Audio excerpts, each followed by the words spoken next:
Good morning. Welcome to the Genetic, Genomic and Neuroscience session. I will host this session. It lasts until 1 o'clock. And we'll get started with a session by David Santos, Clube, Ciência, Viva, followed by an intervention by Professor Mahmoud Sakr. Sorry about the accent. And then we have several speakers. So just to remind you that each speaker will have 7 minutes. So at 5 minutes, I will show the yellow card and then the red one once you get the 7 minutes. But the first sessions, I think each one should have 9 minutes, okay? And we should keep on schedule so that we can save the last 30 minutes of this session to have some opportunity for discussion. So I will ask David Santos to start with the Clube Ciência Viva presentation. Good morning. Okay. So my name is David Santos, and I'm here today to talk to you about a project that me and my colleague Rafael Santos created within the scope of Clube Ciência Viva. This project has the title Computational Model of a Monoatomic Gas, an Approximation to the Maxwell-Boltzmann Distribution. In the late 19th century, James Maxwell published the book on the dynamical theory of gases. A couple of years later, Boltzmann generalized Maxwell's ideas and created the Maxwell-Boltzmann distribution. Now, me and my colleague began this project by building a computational model that described the collision between particles in an ideal gas. The monoatomic model of an ideal gas consists of a model where a system that is isolated contains a set number of identical particles that collide with one another in a random fashion. Since we only want thermodynamical results, we won't be needing vibration or the rotation of the particles.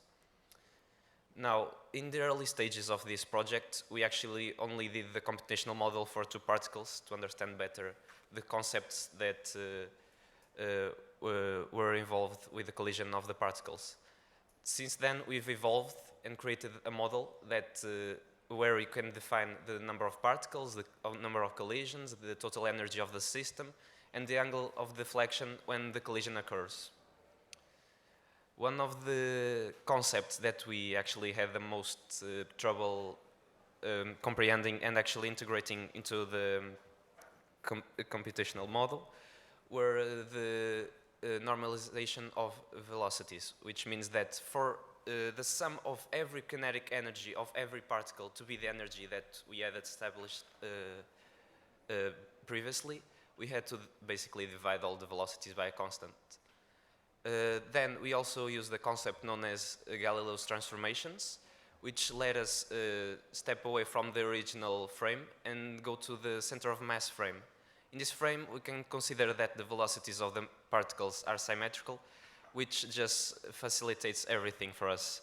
Then we just have to use the angle of collision that we had established earlier on and go again to the original frame, where we'll save the velocities of the particles after the collision until the next time they are selected to collide. Now, in the future, we hope to include in our model 2 thermodynamical models, which include the canonical and microcanonical ensembles, and we want to see which one of these models actually has a faster computational quickness in order to a reasonable approximation to the Maxwell-Boltzmann distribution. Since in science, projects can't be made without a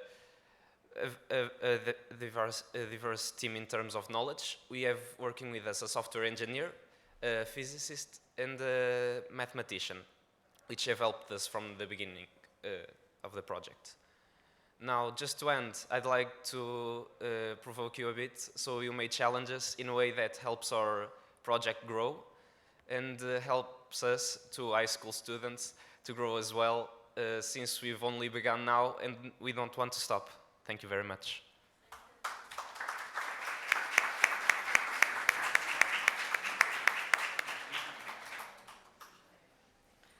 So now I will introduce Professor Mahmoud Sakr, President of the Academy of Scientific Research and Technology.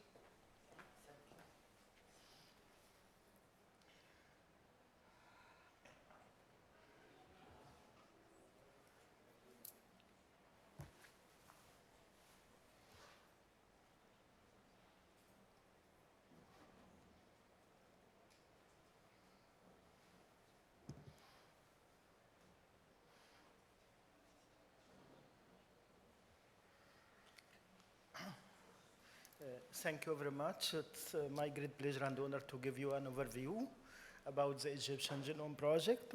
Of course, I'm speaking on behalf of a very big national consortium taking care of this project. I'm speaking in my capacity as president of the academy, but I'm not a scientist in the field. The Egyptian Genome Project actually is unique. What makes the Egyptian Genome Project different and unique? There are so many projects worldwide in the field of genome.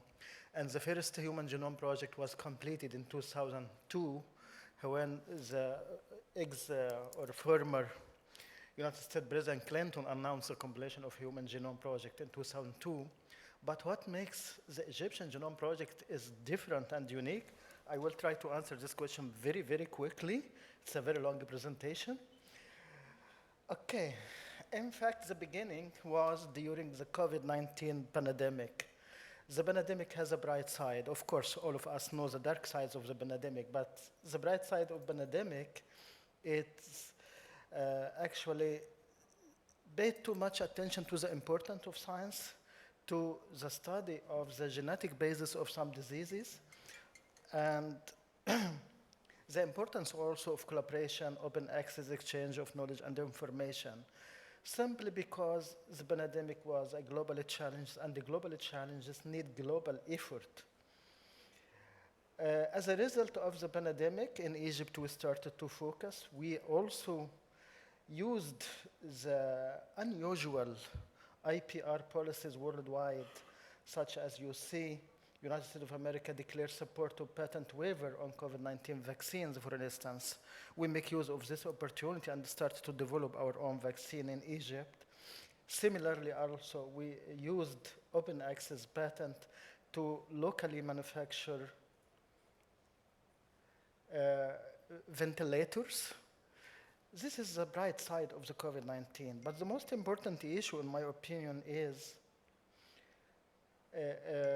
before going to this slides, I would like to share with you the slides.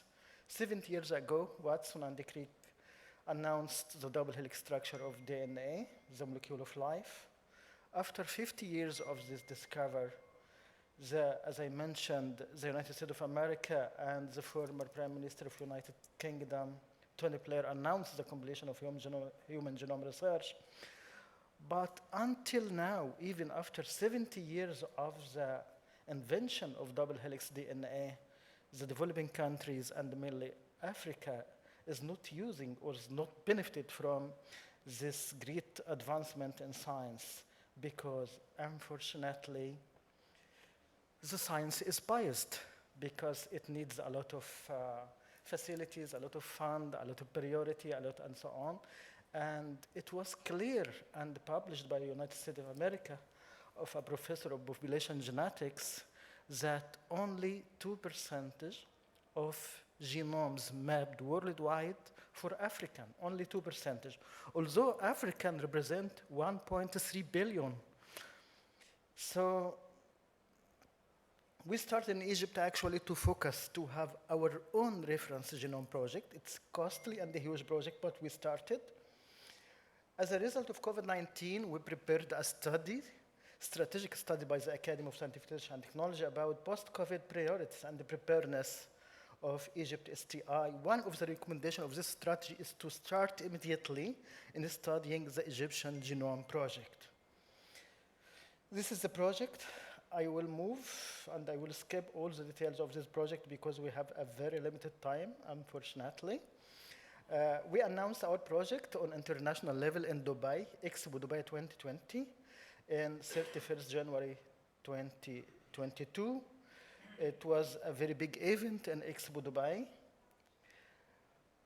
After 1 year of the launching of the Egyptian Genome Project, now we have the biggest center for Egypt Genome Center in Egypt now, a lot of facilities, up-to-date equipment and next generation sequencers and so on. And of course, now Egypt become one of the International Club of Human Genome and Human Genetics. I know that Portugal have something similar, Genome PT, funded by FCT. It's the same in, of course, Genómica in England. In our region, Saudi Arabia, United Arab Emirates, and in Africa also, we have the 3 million African Genome Project. What makes our project different?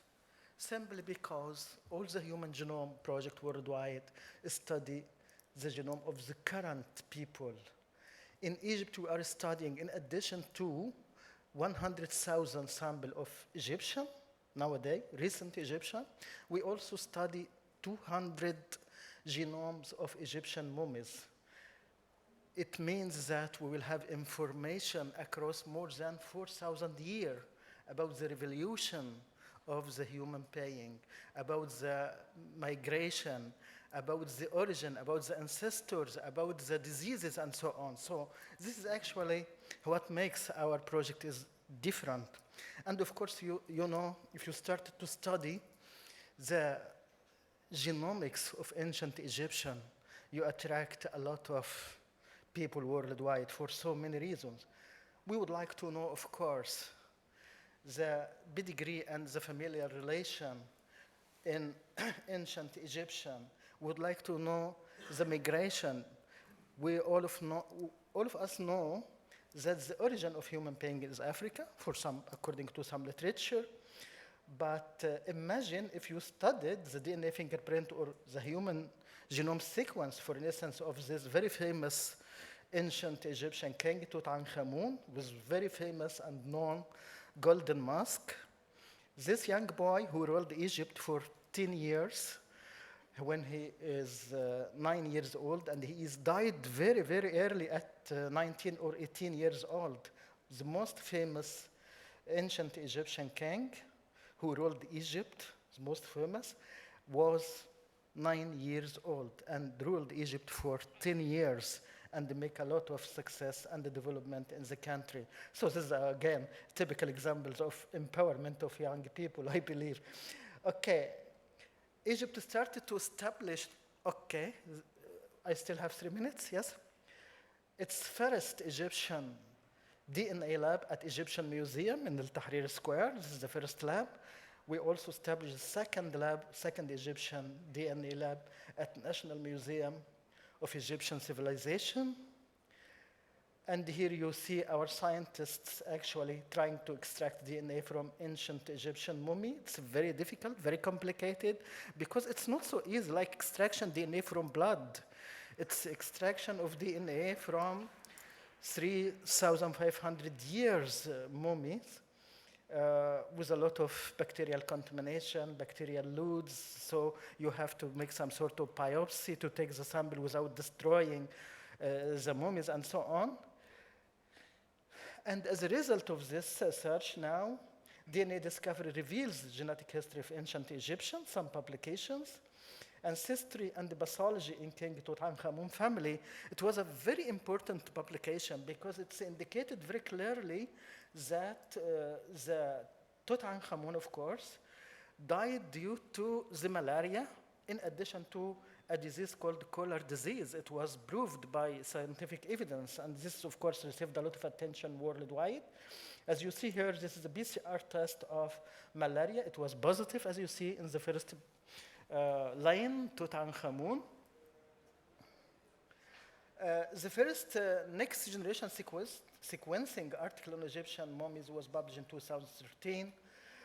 The objectives of our project actually, in addition, of course, to the known objectives of recent Human Genome Project, is to study material of 200 ancient Egyptian human remains, to optimize DNA extraction methods, metagenomic analysis using next-generation sequencing, and helping in the elucidation of the ancient human genome data, including sequence variation and so on.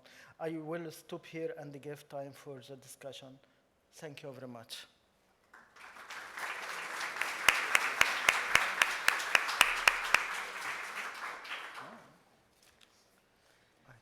So we'll now move to the speakers of the 7-minute sessions. We will start by Miguel Brito from Centro de Investigação em Saúde e Tecnologia. And the title is, it's in Portuguese, so you will show the...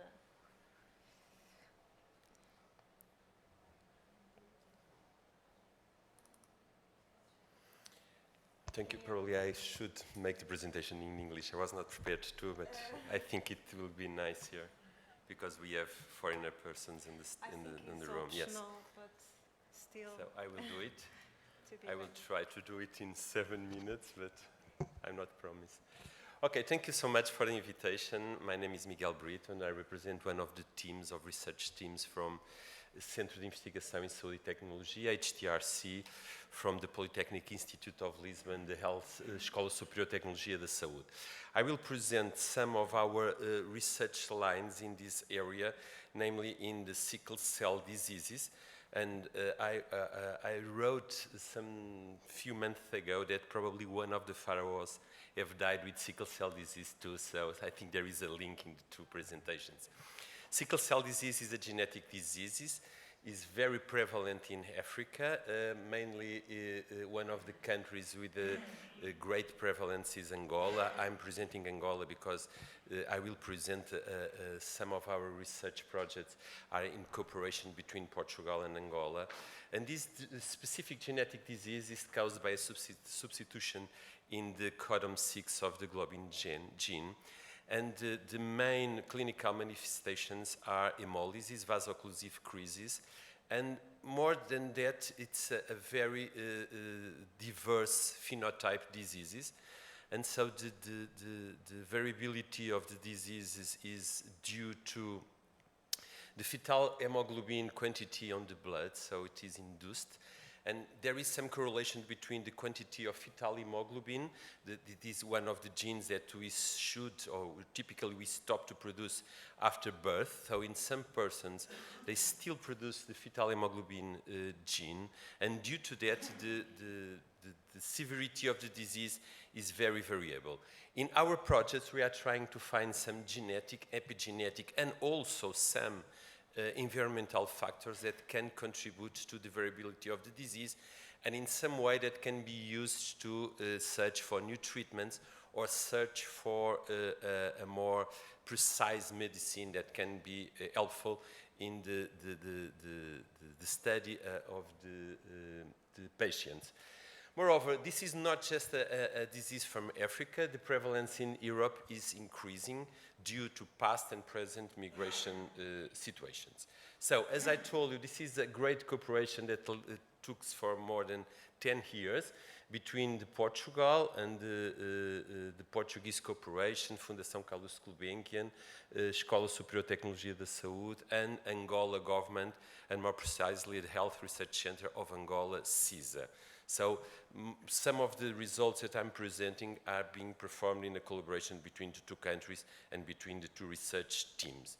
One of the results that I will briefly present is the Scaffold Child Project, a project that was founded by the Fundação Carlos para a Ciência e Tecnologia and H&TRC Foundation.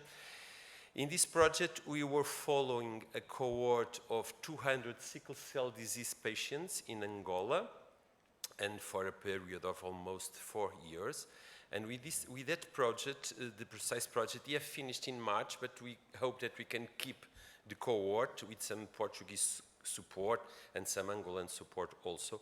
And our idea, besides to following and support the cohort of Angolan kids, as you may understand, those kids without diagnosis and without follow-up, the probability of die before the 5 years old, it's about 80 to 90%. So I think just the fact that we are following the kids, it's important for the population and for them.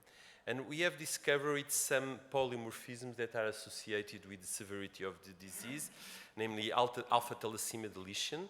So the fact that the kids or the persons co-inherit two different diseases, sickle cell diseases and alpha thalassemia, it will benefit the patients. So it will induce the production of fetal hemoglobin, and it will be important, and it will be produce mid phenotypes.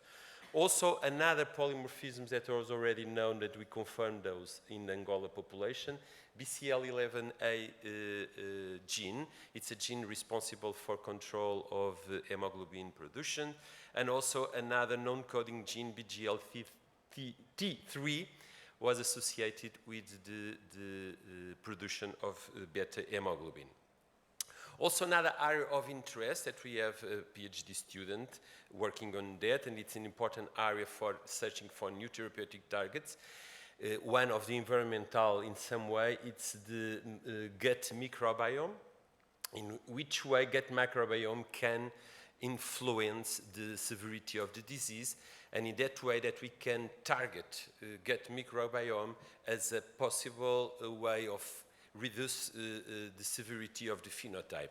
We have studied in the same cohort. We have studied about 30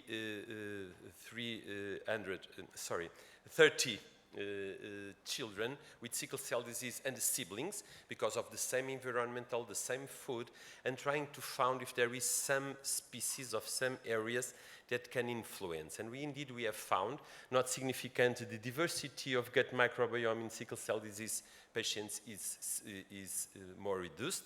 And there is some species that we are trying now to follow these results that are associated with the severity of the disease. So it could be a new target.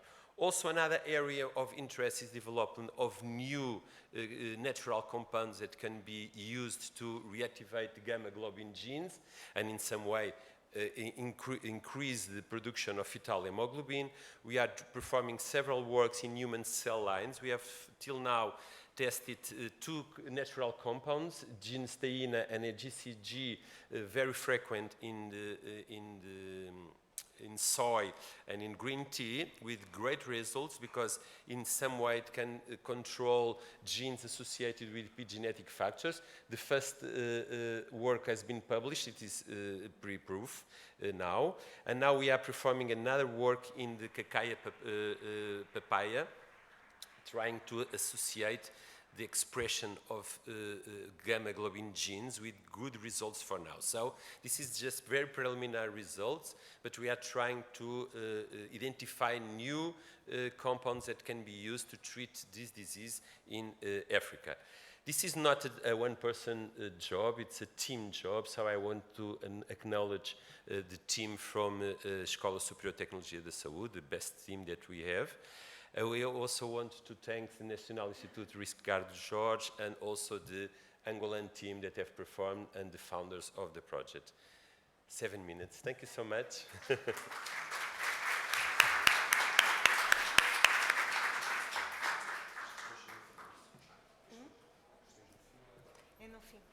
So the questions, we'll leave the last 20 minutes of this session for discussion of all the presentations. So the next speaker is myself. Yeah.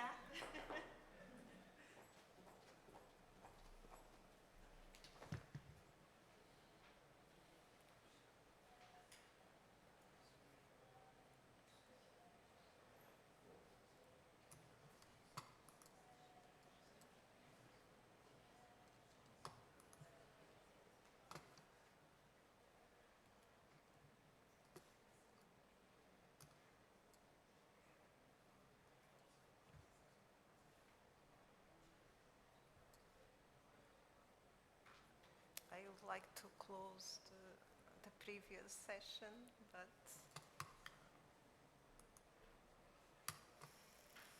okay, it's not working.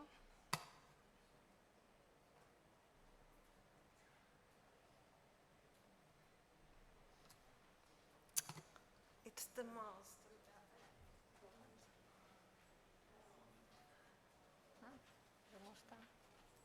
It's the mouse, it's not.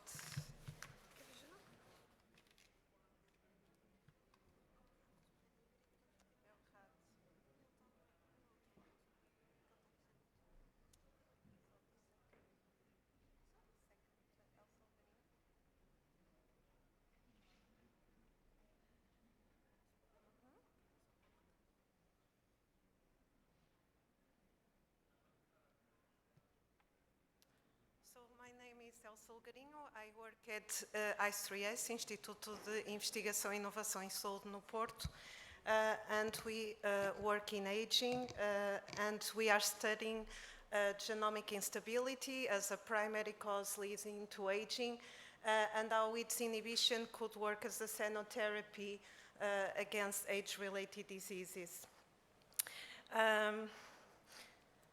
So the main question in the aging field so far has been why do we age?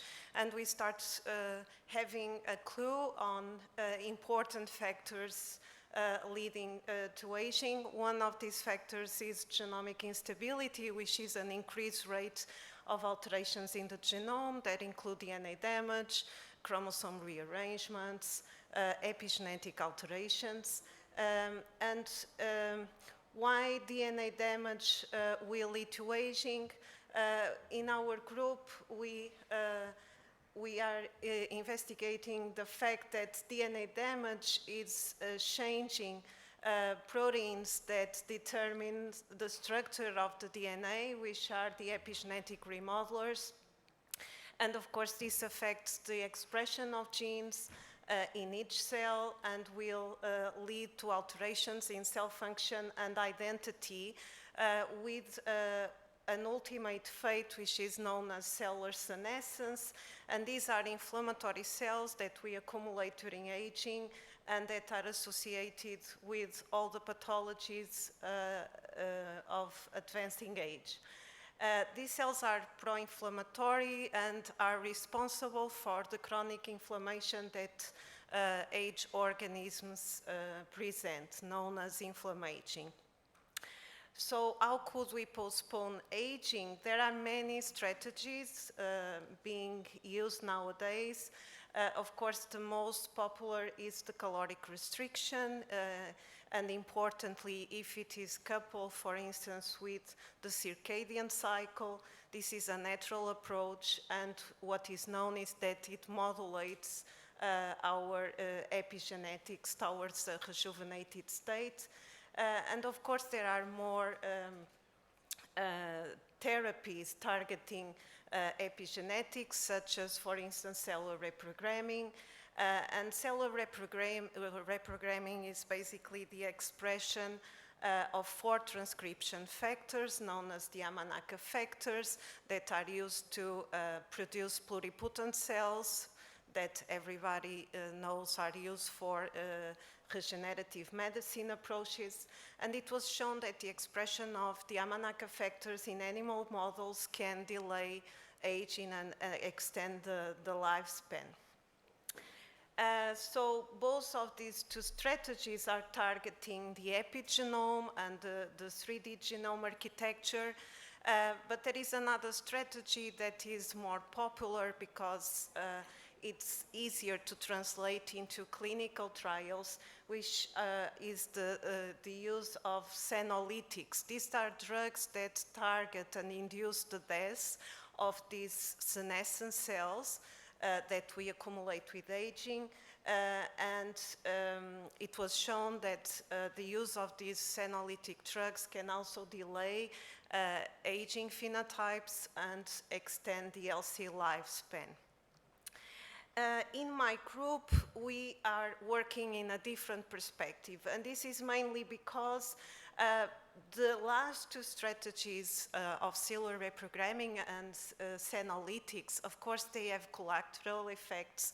They are still not widely used in human. And this is because mainly it is the induction to pluripotency might be tumorigenic, and the use of senolytics, it also has side effects because we need some senescent cells in our body, for instance, for tissue repair. So it is still difficult to compromise these approaches into safe strategy. And we thought that as we see DNA damage as the primary cause of aging, we thought that the best way would be to target aging very early on this cascade of events that I show in the upper figures. So what have we found? We have found a transcription factor that is called FOXM1. It's a transcription factor that regulates the expression of many genes important for DNA repair and cell proliferation. And we found that this transcription factor is downregulated with advancing age, and it's responsible for the increased DNA damage and also increased chromosome segregation and senescence accrual. What we have shown is that age cells, when they divide, they lose the fidelity of the cellular division, they missegregate chromosomes, and actually the cell daughters will be aneuploid, and these are the cells that become senescent. So we did a strategy where we induce FOXM1 transcription factor in old fibroblasts that we retrieve from elderly patients, and by doing this transgene induction, we could recover the cell division fidelity, improve the proliferation rate, and generate daughter cells that are more fit and that do not send pro-inflammatory signaling into the neighbor cells. So this was published in 2018 and in Nature Communications, and this got too much coverage by the press. And actually, everybody was saying that we discovered the used gene, and this was kind of a pressure because then we had to demonstrate that indeed we had the used gene, and of course the only way would be to prove that the FOXM1 transgene induction would rejuvenate an organism. And so we use animal models, two models. One has the disease known as progeria, which is a premature aging disease. And we also use naturally aged animals. And what we have found out was that the transgene induction can correct many, I'm having here, I'm in 7 years. So what we have shown is that many of the phenotypes were corrected, such as the spinal cord curvature known as lordocyphosis, the loss of fat shown in green, and the aorta fibrosis. So just to let you know that these animals have a 30% lifespan extension, both the progeria and the natural aging models. And this is also to show you that these are two litter mates that are exactly the same age. And I believe you can guess which one has the FOXM1 transgene, which is, of course, the one on the right. So I will conclude by acknowledging, of course, the team and the two PhD students from FCT, Joanna and Rui, who did the two works I have shown to you, external collaborators, and of course the funding agencies, and also the Progeria Research Foundation for this last study. Thank you.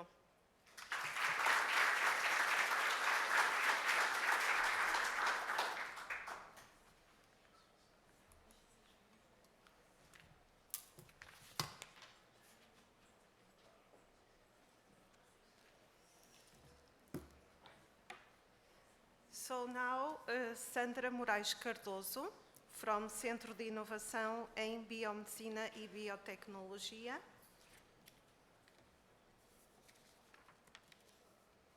Thank you. Thank you so much for the invitation. It's a pleasure being here. And to present to you our last work. So I'm changing to neuroscience. I'm talking about Parkinson's disease.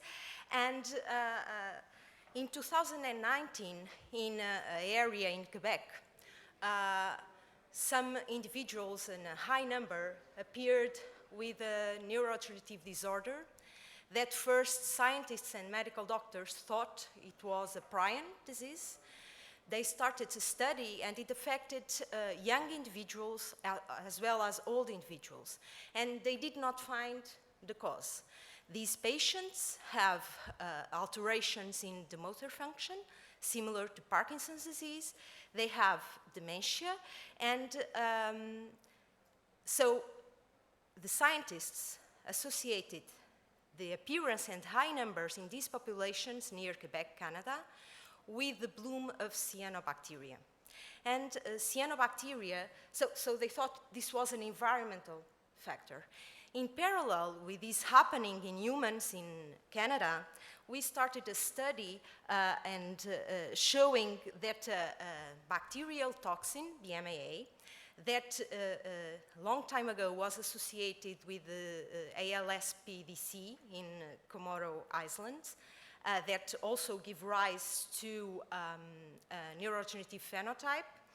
And we treated wild-type animals with this bacterial neurotoxin, BMAA, and we wanted to see what would happen. Can these induce Parkinson's disease? Because now neurologists and they propose that we can have two forms of Parkinson's disease: the body first, gut first Parkinson's disease, or brain first.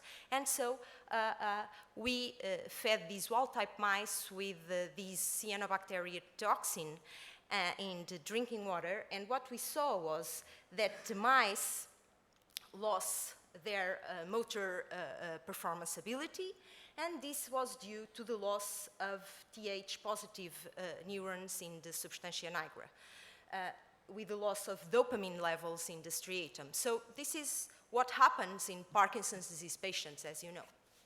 So why is this happening? Can we have these environmental factors that trigger sporadic Parkinson's disease, and it's correlated with the body first disease?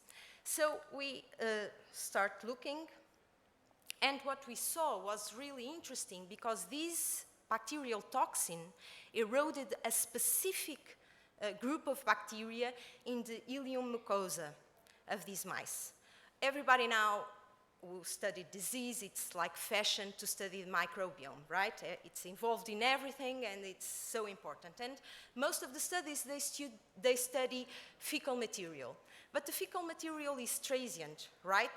It has an impact. It shows to us that it's different from patients to normal individuals. But what we think it's more relevant, it's the associated microbiome, in this case in the ileum, because these bacteria that reside there, they regulate the immunity of our guts, okay?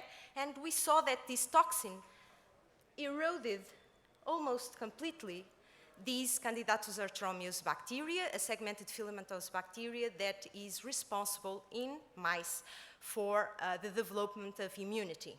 And when we started this work, we thought that this bacteria was not present in humans. We now know, in a recent publication, that children also have it, okay?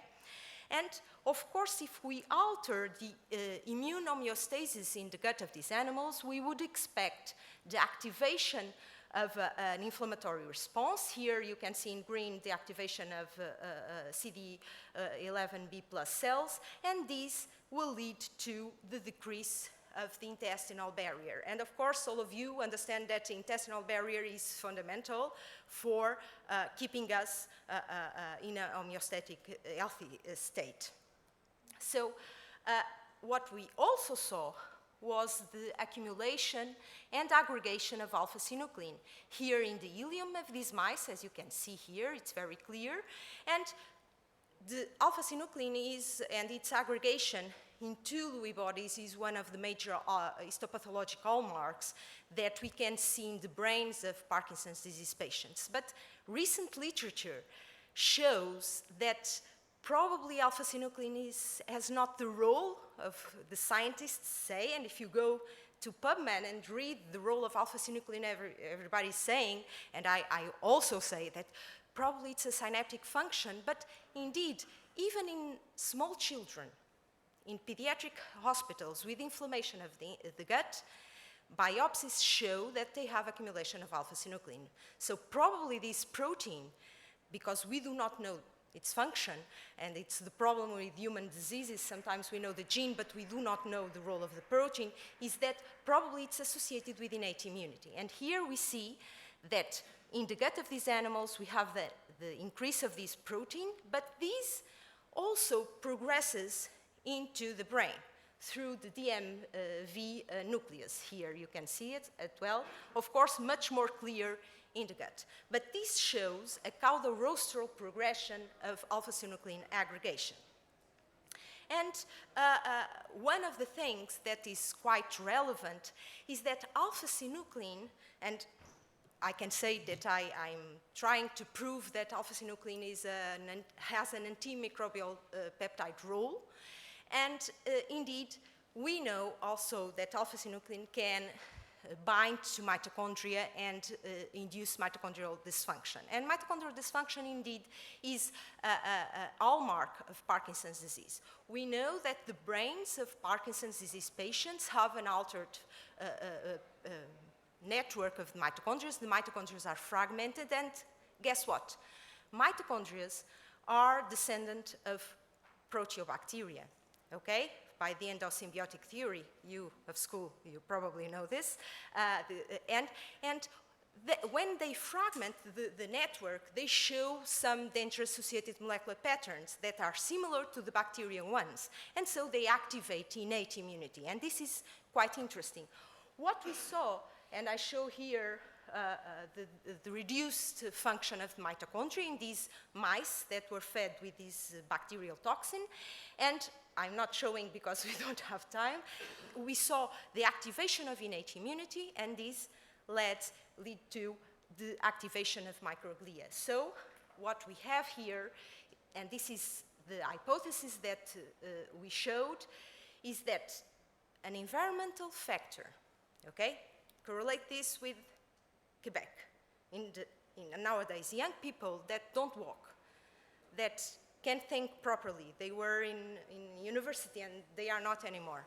And we need to put our governments to test for these environmental factors in the food, because this toxin in Quebec is associated with these blooms of cyanobacteria, but also the seafood, fish, shellfish, have high levels of this neurotoxin, okay? And we showed that by giving wild-type animals, not genetic models of Parkinson's disease, wild-type mice, this toxin, it acts as an antibiotic, okay, and progresses into the brain. I just want to thank Nuno Empadinhas, that is a colleague, a microbiologist that worked in this work, because I'm not, and also Mário Munhoz, that was in the group, and now it's in Sevilla. Thank you so much for your attention.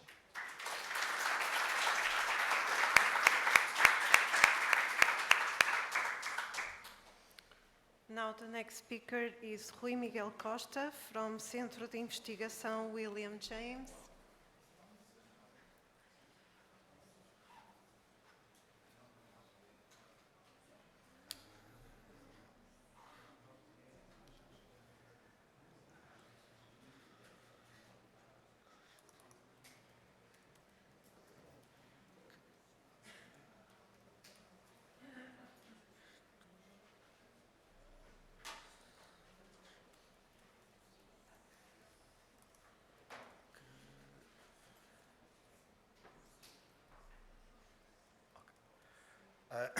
Good morning.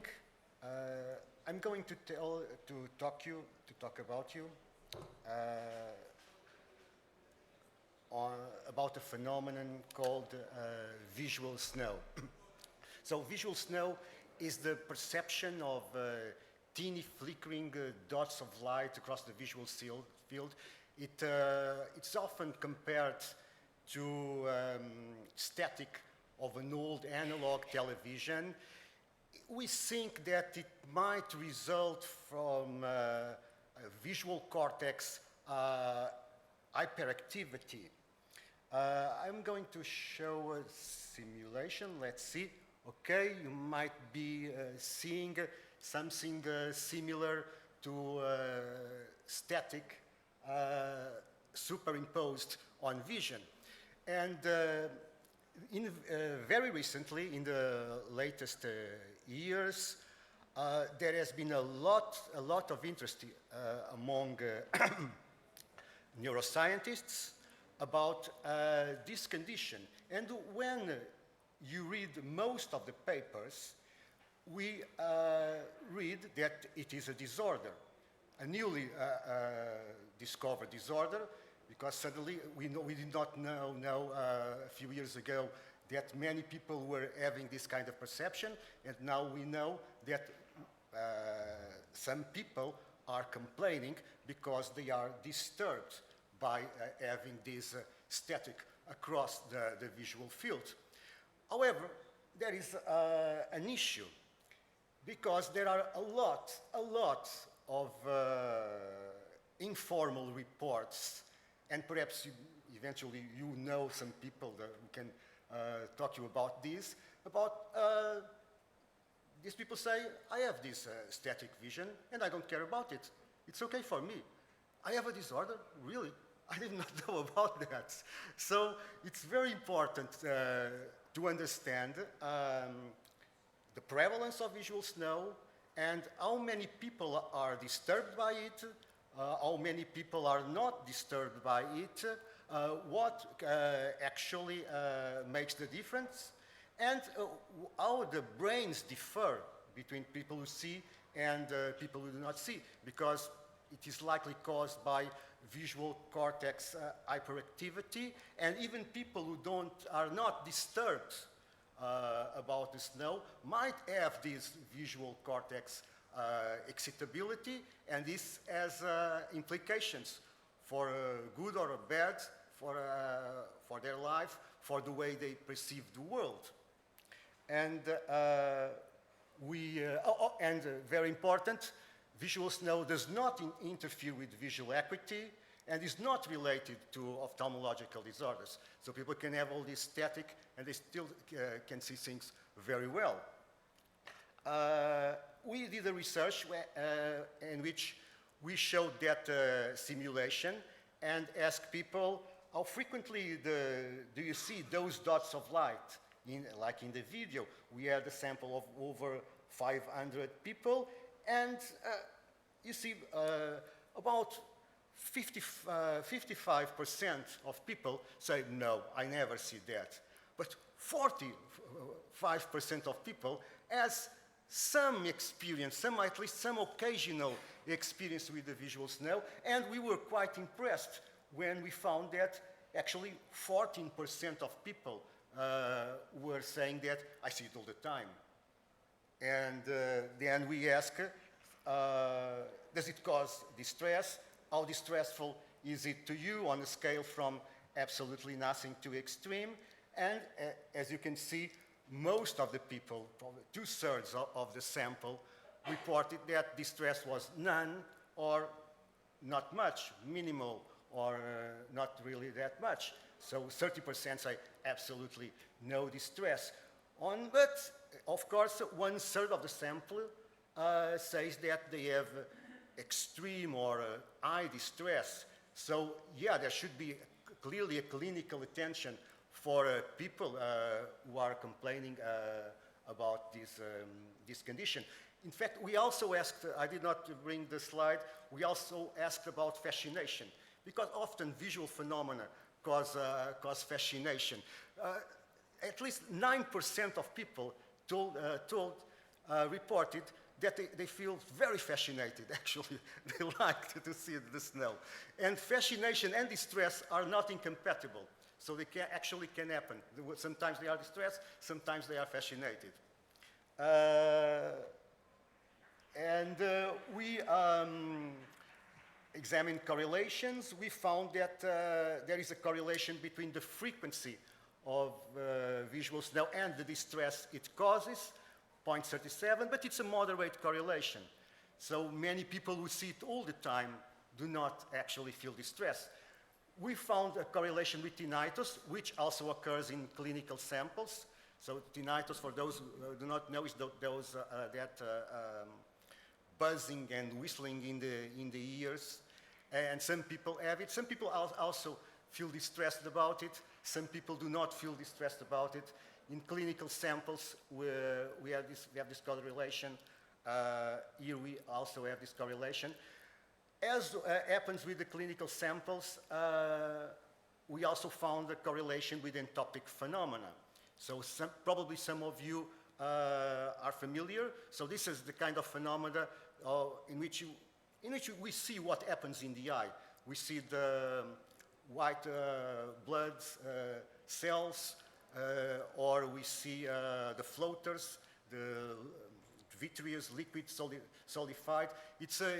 Normally we can see it better when we look at the blue sky. You might look and pay attention to the blue sky and start seeing a lot of white dots, that is called the blue field entopic phenomenon, and also some structures passing. So people with the visual snow are more sensitive. So they can have actually be looking at you, and suddenly they have these entopic phenomena superimposed on vision. A correlation with migraine, it is also observed in the clinical studies. No correlation with ophthalmological problems, as we would expect. And we were interested if people with visual snow had more propensity for the absorbed states, which means those states of attention which people are sort of fascinated, sort of hypnotized-like. They're not thinking, just being focused in a very non-reflective manner.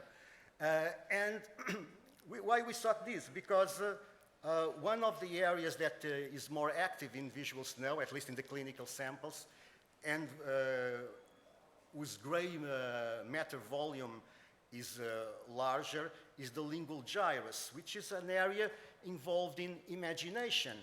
So maybe people with visual snow have more vivid imagination, which is a core characteristic of people who tend to be more absorbed in sensory or in imagination. And we found not big correlation, but we found a correlation with the Telegan absorption scale, which probably you don't know, but it has items like, sometimes I feel things more real than real.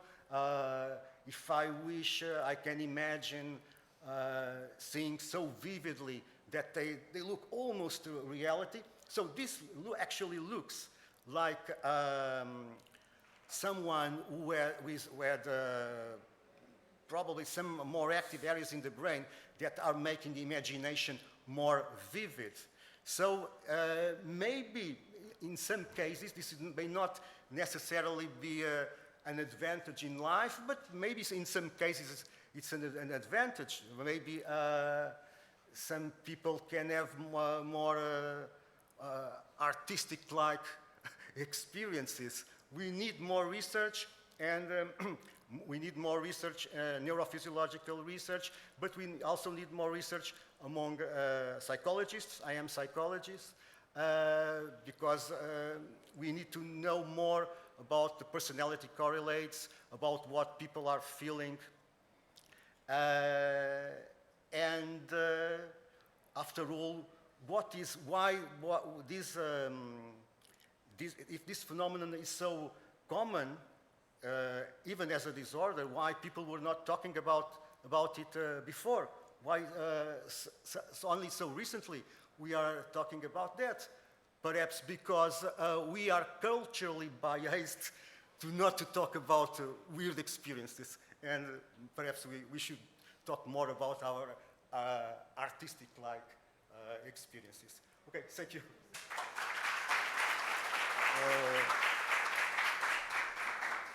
So the next speaker is Nuno Peixinho from Centro de Toxicogenómica e Saúde Humana.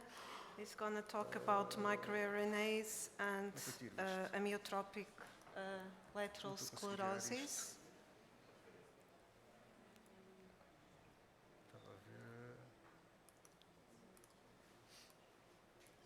Agora não consigo.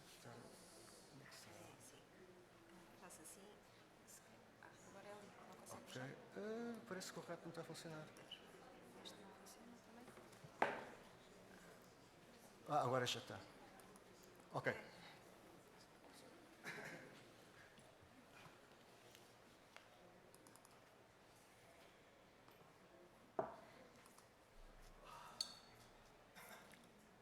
So, good morning. My name is Nuno Peixinho, and I'm a neurosciences master student currently working on the identification of deregulated microRNAs in a Portuguese population of patients with amyotrophic lateral sclerosis. This is an ongoing project that is a collaboration between Professor Mahmoud Carvalho Lab in Instituto de Medicina Molecular and Toxomics in Nova Medical School. So, what is amyotrophic lateral sclerosis? It's a neurodegenerative disease fatal and progressive, characterized by the degeneration of the upper and lower motor neurons, leading to muscle atrophy and death. It's a very heterogeneous disease in terms of clinical manifestations, site of onset, genetics, and survival, being the mean from 2 to 5 years after diagnosis. It has no effective treatment and a very delayed diagnosis, which poses a huge barrier for disease management and clinical trials. So we should aim to find a good diagnostic biomarker and reliable that would help us to get an early diagnosis and thus an early entry into clinical trials. Also, a good prognostic biomarker would help us to have a better patient stratification and disease management. So, in terms of research about biomarkers in this disease, several molecules have been studied, such as TDP43, neurofilaments, and microRNAs, between others. Our group finds potential in these last ones because they post-transcriptionally regulate gene expression, therefore being involved in several physiological processes. And in the central nervous system, they are important to maintain the normal function and are related to several ALS-involved proteins. On top of that, they are very stable in biofluids, especially in blood, which poses an ideal source of biomarkers for first-line screening tests. So, in the beginning, we started by identifying deregulated microRNAs in samples of plasma from patients with ALS. To do so, we selected three groups, one of ALS patients, another of healthy controls, and the third one of ALS mimic disorders. We selected 16 samples from each group and pulled them together. Through real-time PCR, we profiled 1,008 microRNAs, and through a statistical analysis, we selected the most significantly deregulated microRNAs.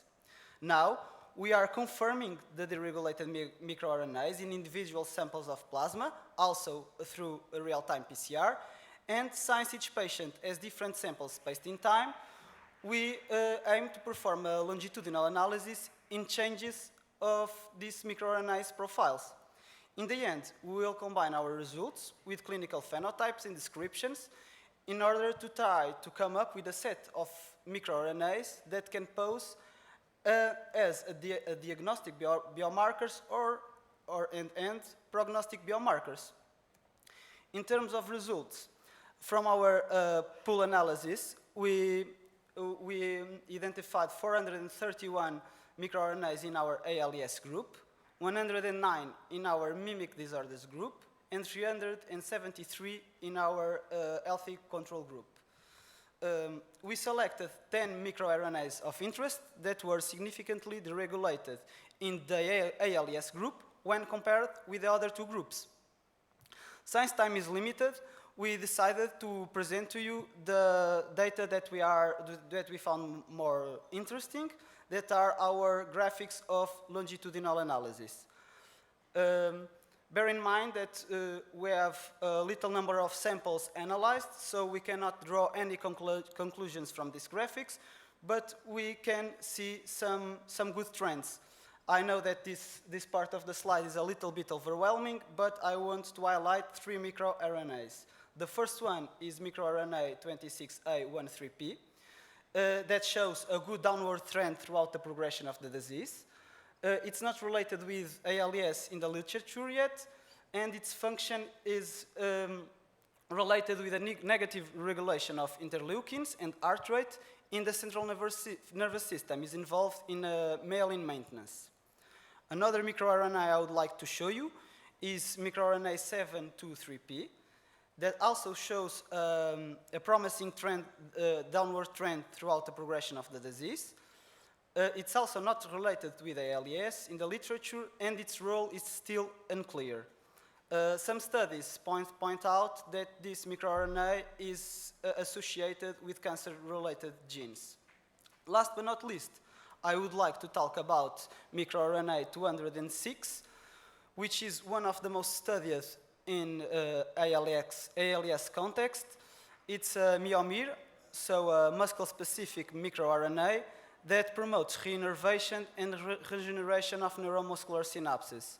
Some studies also show in animal models that this microRNA has a different modulation according to disease velocity and different levels of expression through disease progression, which are good indicatives of its potential as a prognostic biomarker.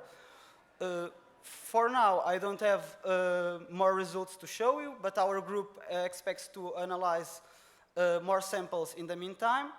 To end, I would like to acknowledge Professor Mahmoud Carvalho Lab and Professor Sebastião Rodrigues Lab for giving me the opportunity to work in this project, and also FCT for funding this project. Thank you for your attention.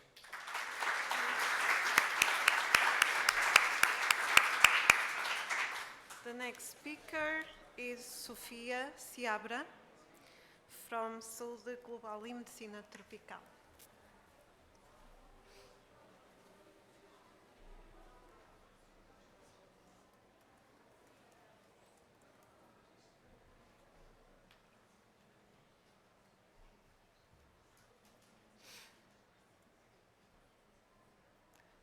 Good morning, everyone. Thank you very much for the opportunity to present this work. That was a part of. We have a pointer. Sorry.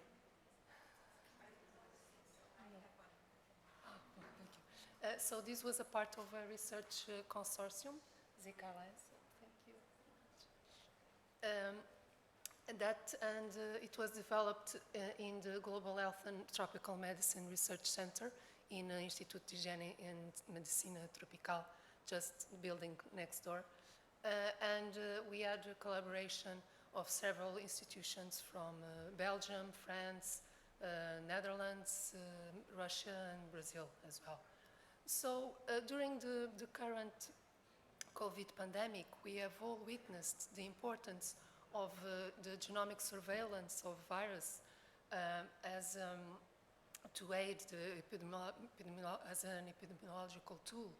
And so the detection of genetic groups and variants, as well as the identification of mutations that are associated with increased pathogenicity or transmission, for example, are important for surveillance and for vaccine development. And today I will talk to you about the Zika virus. You may recall that in 2015, 2016, this was a major public health issue due to the dramatic, the sudden expansion and dramatic increase in cases of microcephaly in newborns in Latin America. But this virus, the history of this virus starts much earlier.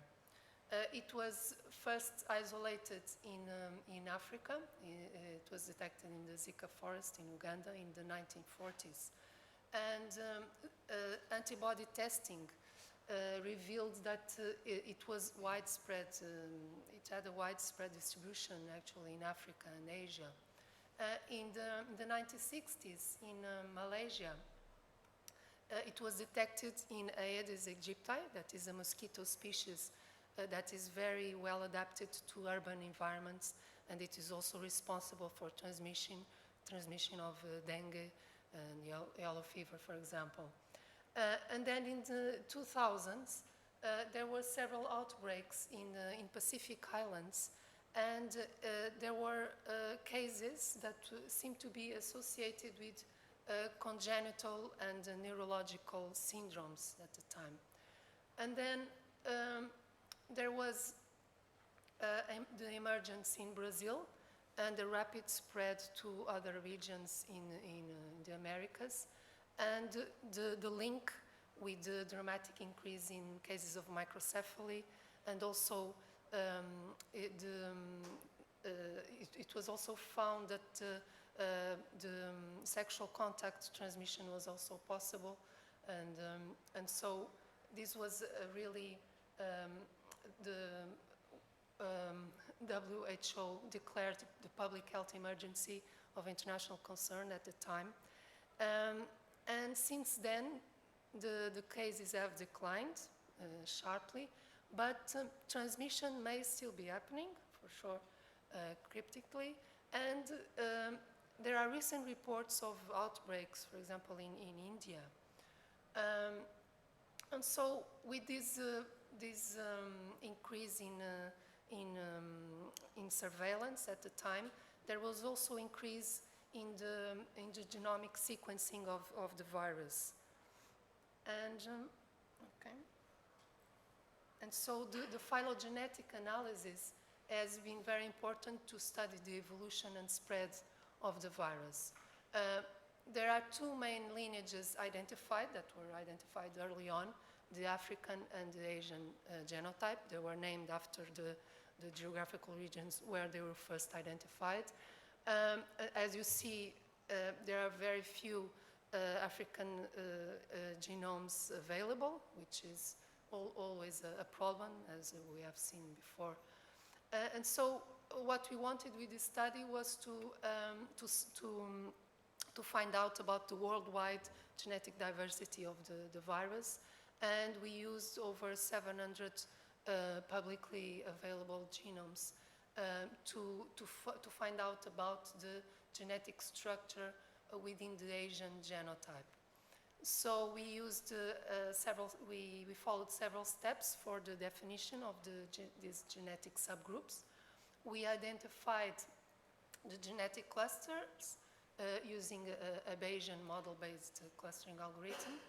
And so the groups that were found are 6 and are here limited by these polygons. We also used an approach, a likelihood approach, to get the most likely transmission routes for these sequences. And so what we see, for example, is the Southeastern Asia lineage was ancestral to the others, and actually it has several sublineages within it, and we see also that they have few genome sequence, so a lot of investment in sequencing should be done also in Asia. And so then there was a transmission to Polynesia here in red, and then to the Americas.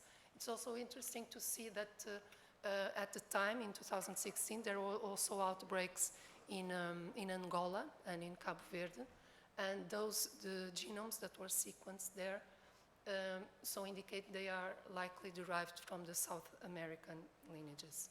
So, and then we assessed the phylogenetic support of the groups, which was good, and the between and within group genetic distance to assess if the groups were well supported.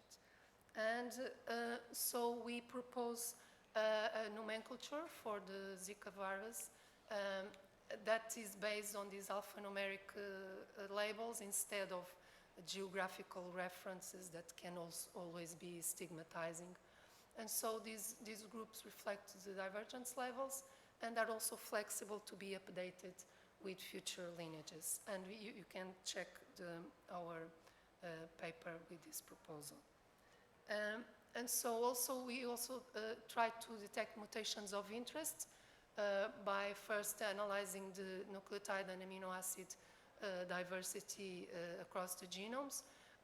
These regions are targets of vaccine development, and we are these ones. We see that they're low variability, so it's confirmed that they can be good targets.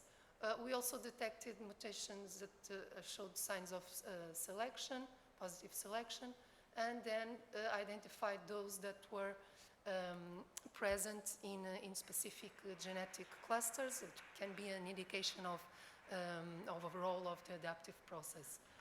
Of course, when we have mutations and we want to establish a link with particular phenotypes of transmission, we always have to do experimental work that we did not do here, but there is an example, for example, of this mutation that is known to increase neuroviolence in neonatal mouse models, and it's the one that's present in the outbreak lineages. And that's it. So I think this proposal can be a reference for future studies in the Zika epidemiology. And I want to thank all the collaborators and funding agencies. Thank you very much for your attention. So we have still 2 sessions, 2 speakers missing, and we will finish at 1, but since we started 10 minutes delay, we can leave the last 10 minutes for discussion. So the next speaker is Sandra Isabel Antunes from Saúde Global e Medicina Tropical.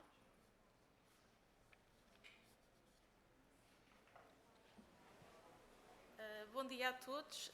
Quero começar por agradecer a oportunidade de vos apresentar um pouco do trabalho que tem vindo a ser desenvolvido no Centro de Saúde Global e Medicina Tropical do Instituto de Higiene e Medicina Tropical, isto na área de vetores e doenças associadas. Este trabalho tem como título Estudos ómicos no modelo Ripicéfalos bursa, Babesia ovis, para o desenvolvimento de métodos de controle alternativo para carraças e as doenças transmitidas por estas. As carraças são ectoparasitas hematófagos obrigatórios, estão distribuídos por todo o globo, capazes de transmitir um grande leque de agentes patogénicos, desde a vírus, bactérias a protozoários. São o maior vetor de doença em animais e são, a seguir aos mosquitos, o segundo maior vetor de doença em humanos. Das mais de 900 espécies identificadas, sabe-se que 10% são reconhecidamente vetores de agentes patogénicos. Este mapa que aqui temos mostra a prevalência de doenças transmitidas por carraças a humanos e, como podem ver, poucas são as zonas onde não existem relatos de doenças transmitidas por carraças em humanos. Podemos destacar, por exemplo, a borreliose de Lyme na América do Norte e na Europa, ou na Península Ibérica, a presença de babesiose. Sendo assim, as carraças são uma ameaça à saúde pública, mas, no entanto, o maior impacto que nós encontramos destas carraças e das doenças transmitidas encontra-se na área veterinária, na área animal. Isto não só devido às grandes perdas económicas derivadas da mortalidade e morbilidade dos animais, quer devido também aos gastos associados ao controle destas carraças e das doenças associadas.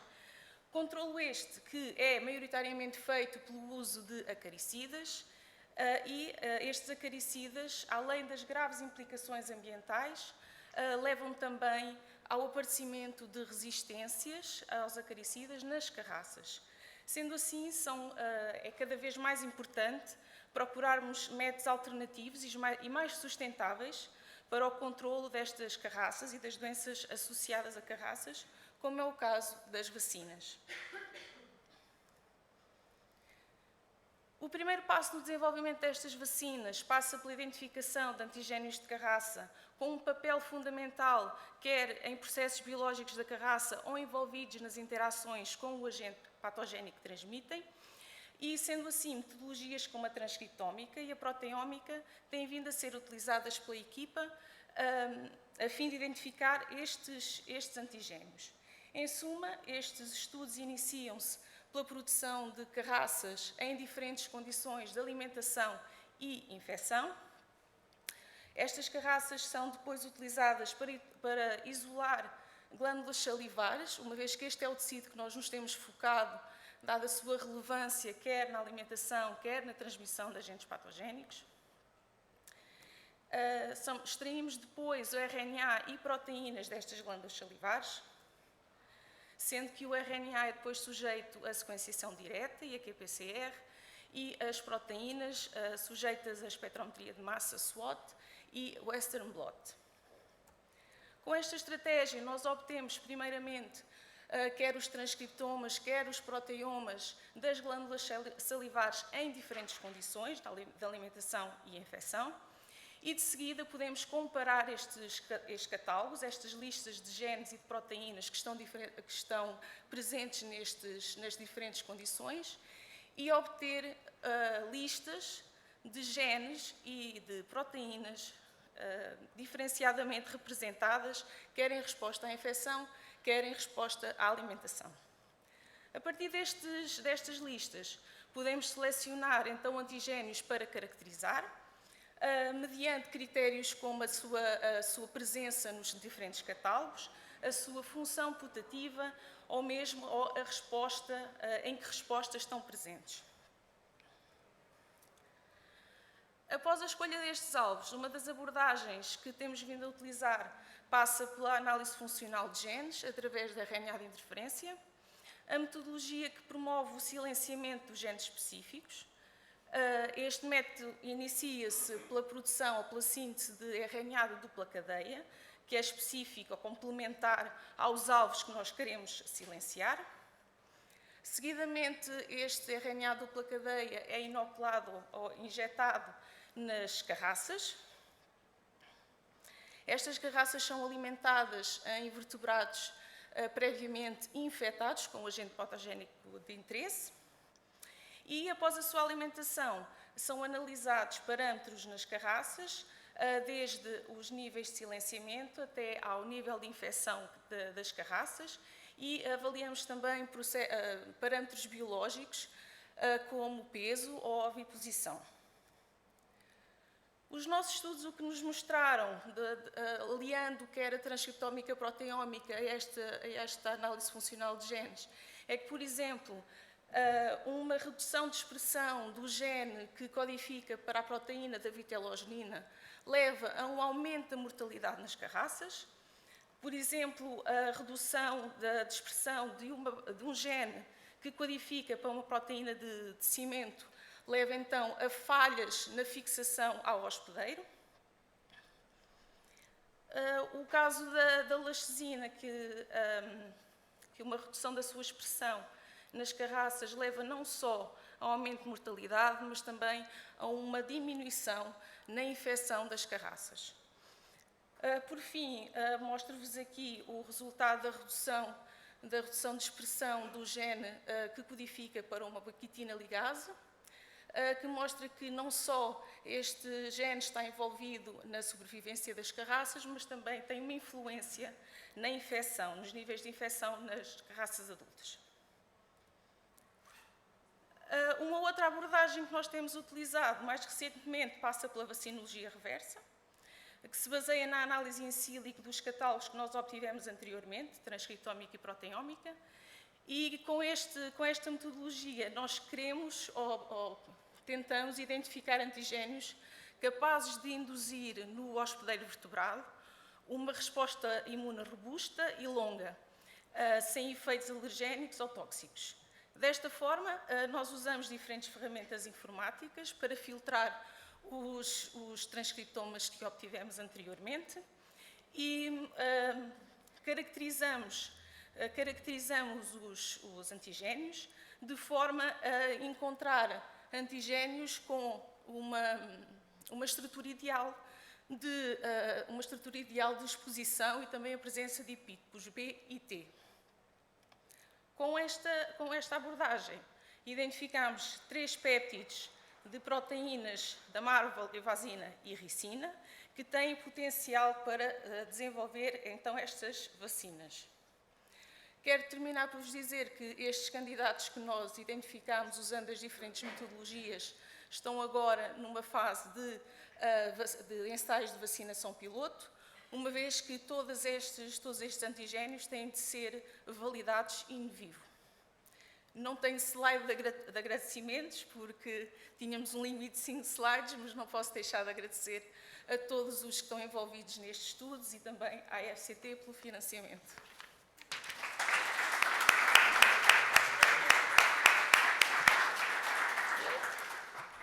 The last but not the least, Cláudia Almeida from Innova for Health.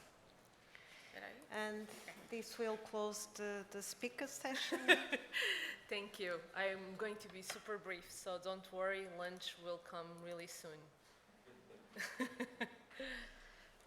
Okay, although I'll be quick, our problem is quite long. So we are interested in developing a pathological aging neurospheroids that will be relevant for late-onset Alzheimer's disease. And I'll start by explaining that this is a collaborative project between Nova Medical School and ITQB IBET under our FCT-funded research unit, which is called Innova for Health. So my partner in this is Catarina Brito, who's just actually talking here, but another session. So why are we interested in late-onset Alzheimer's disease? Because this is actually the most common form of Alzheimer's disease that affects the elderly over 65. It's actually the 7th most common cause of death. Although it is considered sporadic, meaning that we don't know when it's going to happen, it has 60 to 70% of genetic predisposition. And we know that aging is the most important risk factor. And sadly, although intense research has been done in the last 30 years studying Alzheimer's disease, it remains without treatment. So our goal is to change a bit the paradigm in order to try to find ways to identify novel therapies focused on the disease-modifying therapeutics that you can see. Maybe I can point here in this region. No, it doesn't work. So there, under the goal. So you see right now the current treatments are focused on the symptomatic phase that corresponds to really after the person is diagnosed with Alzheimer's disease. And what we understand now, because most treatments have failed, is that it's too late to treat Alzheimer's disease by then. So we know that researchers have done longitudinal studies, and they found that the mechanisms that trigger Alzheimer's disease can start 30 years before the onset of the disease, before the diagnosis. So this means if the onset is at 65, that when you're in your 30s, you already have disease mechanisms going on, but in a silent phase. So this is really called a symptomatic, silent, or preclinical Alzheimer's disease, and it's a big challenge for the field to know and to identify the people that are at risk. So what is the trigger and what happens in these very early phases? So from the studies of the forms of the disease which are more simple, let's say, we know that beta amyloid accumulation is the first sign. It's what's detected earlier before anything else. So I'll tell you a little bit about this course of the disease. So in this rare early onset Alzheimer's disease forms, there are mutations that lead to the increased production of this peptide beta amyloid, which is rather toxic because it tends to aggregate and causes a lot of damage. And this is a peptide which is produced by neurons. And that's why this affects, it's a neurodegenerative disease, because the neurons start producing this amyloid that then triggers the accumulation of another protein that has also a lot of tendency to aggregate, which is tau, a microtubule-associated protein, that when it's unbalanced, it aggregates and deposits inside neurons. Together, amyloid and tau really target synapses. It's the main target in neurons is the disruption of synapse. And synapses are really at the base of memory, and that's why memory is impaired in Alzheimer's disease. With time, neurons start dying and eventually lead, with aging, to dementia. But what causes the late onset Alzheimer's disease form is still, there's still a question open because it's most likely multifactorial. So we think that, like with cancer, it's leading us to a point where there will be several subtypes depending on what is changing in each person. So we are contributing to this by studying two genes that have been found variants in patients with late onset Alzheimer's disease, BIN1 and CD2EP. And why, I'll tell you why we think these are interesting. But this is the idea of the project. So we want to introduce the mutations on these genes in human-induced neurons, and then look at the cellular phenotype of the disease, the intracellular phase, let's say, and then in collaboration with Katarina, build a 3D neurosphere that brings not only neurons but the whole environment with astrocytes, oligodendrocytes, microglia.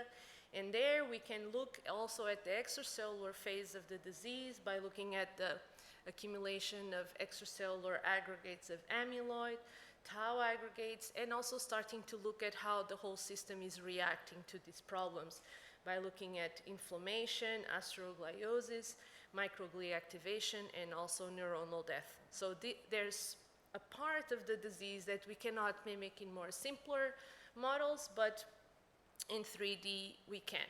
So that's the goal. So what we've learned so far is that these genes lead to dysfunction of endosomes. These organelles are very important for the production of beta amyloid, and this is the work that we've been doing in the lab. We have established that they lead to the accumulation of amyloid, and now we are working on to determine if this amyloid is sufficient to affect synaptic function, or if there is a direct role of these genes at synapses. On the aging part, we are also trying to understand why does aging is a major risk factor. One of the aspects of aging that we are interested in is the aging of the neuron itself, because most of our neurons live our lifetime. And what we've seen is that just by aging, neurons upregulate the endocytosis of the precursor protein that originates beta amyloid. And again, you see more beta amyloid. And we have actually determined here that this impacts synapses, that you can see there in the corner neuron with this increased number of endosomes. So finally, with the spheroids, where we are now is still at the healthy neurospheroids. So what we've done so far, actually in Katarina's lab, is to characterize the synapses and the maturation of these spheroids to see how do they develop and how do they form synapses. So right now we can see that they express excitatory and inhibitory markers of synapses, and this is where we are now. So I'll end here by acknowledging everybody in my lab and also former lab members that have contributed to this work. And here also I'd like to acknowledge Katarina, Brito, that has been essential for this project and funding too. So thank you. Thank you.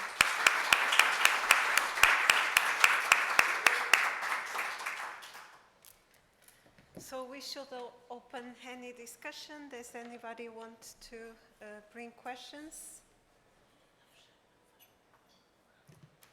everybody wants to go for lunch.